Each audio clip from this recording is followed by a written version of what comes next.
नागपुर में स्वामी अखंडानंद। स्वामी अखंडानंद भगवान श्री रामकृष्ण के अंतरंग शिष्यों में से एक थे। गंगाधर घटक गंगोपाध्याय का जन्म 30 सितंबर 1864 को पश्चिमी कोलकाता के आहिर टोला इलाके में एक सम्मानित ब्राह्मण परिवार में हुआ। उनके पिता का नाम श्रीमंत गंगोपाध्याय तथा माता वामा सुंदरी थी। बचपन से ही वे इतने दयालु थे कि एक बार उन्होंने एक गरीब सहपाठी को अपनी कमीज दे दी थी, क्योंकि उसकी कमीज फटी हुई थी। अपने माता पिता को बताए बिना वे भिखारियों को भोजन देते थे। बचपन में वे एक जिंदा दिल बालक थे और अद्भुत स्मृति के धनी थे। सन 1884 में 19 वर्ष की आयु में वे पहली बार दक्षिणेश्वर मंदिर में अपने मित्र हरिनाथ, बाद में स्वामी तुरायानंद के साथ श्री रामकृष्ण परमहंस से मिले थे। बाद में उन्होंने उन्हें अपने गुरु के रूप में स्वीकार किया। श्री रामकृष्ण ने ही उनका परिचय नरेंद्रनाथ दत्त, बाद में स्वामी विवेकानंद से कराया था। गंगाधर नरेंद्रनाथ से बहुत ही प्रभावित थे और उनके प्रति समर्पित हो गए। स्वामी अखंडानंद रामकृष्ण संघ के तृतीय संघाध्यक्ष बने। धनहीन होने के बावजूद उनका हृदय विशाल था और वे रामकृष्ण मिशन द्वारा प्रदत्त सेवा कार्यों के अग्रणी थे। अपने परिव्राजक जीवन के दरमियान उन्होंने सेवा कार्य की नींव रखी।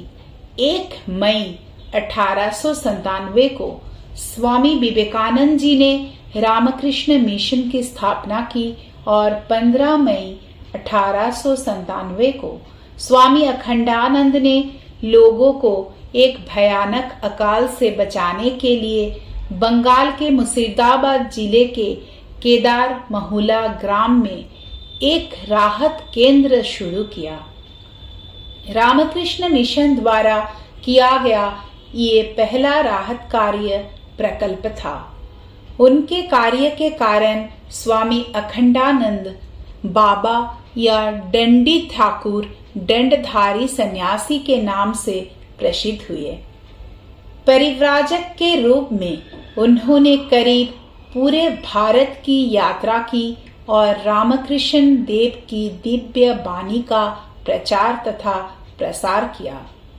स्वामी विवेकानंद द्वारा प्रतिपादित सेवा के आदर्शों को उन्होंने न केवल कार्यान्वित किया, अपितु अपने जीवन के अंतिम क्षण तक मानव जाति की सेवा के इस उच्च आदर्श का अपने जीवन में पालन भी किया। दूसरी ओर श्री रामकृष्ण के द्वारा दिखाए गए मार्ग का अनुसरण करने हेतु उन्होंने बंगाल के एक छोटे से गांव में आश्रम स्थापित किया और साधना में रत रहे। स्वामी अखंडानंद नागपुर भी आए थे। उनकी नागपुर की यात्रा बहुत ही सफल रही थी, जिससे कई युवक प्रेरित हुए जो भविष्य में भारत के विभिन्न क्षेत्रों के दिग्गज बने। रामकृष्ण संघ के द्वितीय अध्यक्ष स्वामी शिवानंद फरवरी 1934 में महासमाधि में लीन हुए। तब स्वामी अखंडानंद के नाम की घोषणा रामकृष्ण संघ के तीसरे अध्यक्ष के रूप में की गई। उसी वर्ष स्वामी अखंडानंद नवंबर 1934 के महीने में मुंबई गए और बेलूर मठ लौटते समय वे 2 दिनों के लिए नागपुर में रुके। उनके आने से रामकृष्ण मठ नागपुर के प्रभारी स्वामी भास्करेश्वरानंद बहुत प्रसन्न हुए। उन्होंने नागपुर मठ में उनके रहने की व्यवस्था की। वे स्वयं कुछ भक्तों को साथ लेकर महाराज को लेने के लिए स्टेशन पहुंचे। चूंकि मुंबई मेल प्लेटफॉर्म नंबर 1 पर नहीं आती, इसीलिए महाराज को स्टेशन से बाहर लाने के लिए पहले से ही व्हीलचेयर की व्यवस्था की गई थी। व्हीलचेयर पर बैठकर जाते समय स्वामी अखंडानंद ने स्वामी भास्करेश्वरानंद से कहा, अरे विप्रदास, देखो, ये पैर एक समय हिमालय को पार कर गए थे, अब जरा सा भी चलने से तकलीफ होती है। उनका मतलब था कि अपने युवावस्था में उन्होंने पैदल ही 3 बार हिमालय को पार कर तिब्बत की यात्रा की थी और वे ही पैर अब रेलवे ओवरब्रिज नहीं चढ़ सकते हैं। तब उनकी उम्र 69 वर्ष की थी। आश्रम में उनके ठहरने की व्यवस्था तत्कालीन मंदिर के बगल के हॉल में की गई थी। हल का उपयोग छात्रों के लिए छात्रावास के रूप में किया जाता था। छात्र दिवाली की छुट्टियों के लिए अपने अपने घर गए थे, इसलिए वे हल खाली था। स्वामी भास्करेश्वरानंद जी महाराज ने दीक्षार्थी विद्यार्थियों को पत्र लिखकर वापस बुला लिया था। छात्रों और भक्तों को मंत्र दीक्षा की तिथि पहले ही बता दी गई थी। अगले दिन स्वामी अखंडानंद ने सुबह 8 बजे मंदिर में प्रवेश किया और सभी दरवाजे खिड़कियां बंद कर दी गई। फिर वो ध्यान के लिए बैठ गए। 4 घंटे के बाद उन्होंने दरवाजा खोला और छात्रों तथा भक्तों में से एक महिला को उन्होंने मंदिर के अंदर बुलाया और उसे दीक्षा दी। वो स्वामी निखिलेश्वरानंद महाराज, जिन्हें नागपुर मठ में डॉक्टर स्वामी के नाम से जाना जाता था, के भाई खोका बाबू की पत्नी थी। इस दीक्षा के बाद महाराज बाहर आए और प्रतीक्षारत दीक्षार्थियों को उन्होंने बताया कि आज और दीक्षा नहीं होगी। दीक्षा चाहने वालों को अब सारगाछी आश्रम आना पड़ेगा। अन्य दीक्षार्थी तो निराश हो गए, लेकिन उनमें से एक छात्र, जिनका नाम सदाशिव ठोंबरे था, वे बाद में स्वामी भास्करेश्वरानंद जी का उत्तराधिकारी बने और स्वामी बोम रूपानंद से विख्यात हुए। फुट फुट कर रोने लगा, लेकिन स्वामी अखंडानंद जी ने अपना निर्णय नहीं बदला। बाद में उनमें से 4 दीक्षार्थी छात्र सदाशिव ठोंबरे, स्वामी बोम रूपानंद, विनायक चेपे, स्वामी अखमानंद, राजेंद्र पाठक, राम प्रसाद मिश्र सारगाछी आश्रम गए, जिन्हें स्वामी अखंडानंद ने 24 दिसंबर 1934 को दीक्षा दी।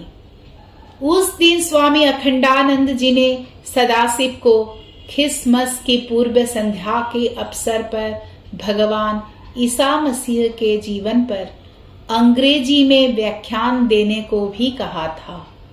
अगले दिन गुरु आज्ञा से उन छात्रों ने महाराज के लिए खिचड़ी तथा कड़ी बनाई, जो सभी को पसंद आई थी।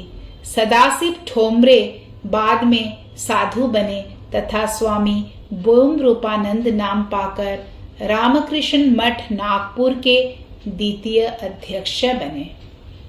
विद्यार्थी अवस्था में उनके गुरु द्वारा उन्हें लिखे गए लगभग 10 पत्र उपलब्ध है।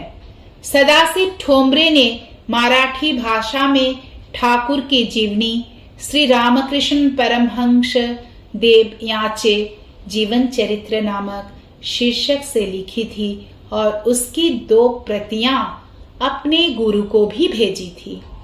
गुरु के एक पत्र में सारगाछी आश्रम में श्री गोलबलकर की कुशलता का समाचार भी लिखा है। वे ही गोलबलकर आगे चलकर राष्ट्रीय स्वयंसेवक संघ के प्रमुख बने थे। नागपुर निवास काल के दौरान शाम को स्वामी अखंडानंद महाराज स्वामी भास्करेश्वरानंद के साथ आश्रम उद्यान में टहल रहे थे। जब दोनों आम के पेड़ के नीचे थे, तब स्वामी भास्करेश्वरानंद ने स्वामी अखंडानंद से ब्रह्म प्राप्ति के बारे में पूछा। उत्तर में स्वामी अखंडानंद ने अपनी भुजाएं सभी ओर फैला दी और कहा, सभी ब्रह्म है। उस समय वहां मौजूद लोगों ने स्वामी अखंडानंद का चेहरा देखा और महसूस किया कि वे वास्तव में अपने चारों ओर सभी वस्तुओं में ब्रह्म देख रहे हैं।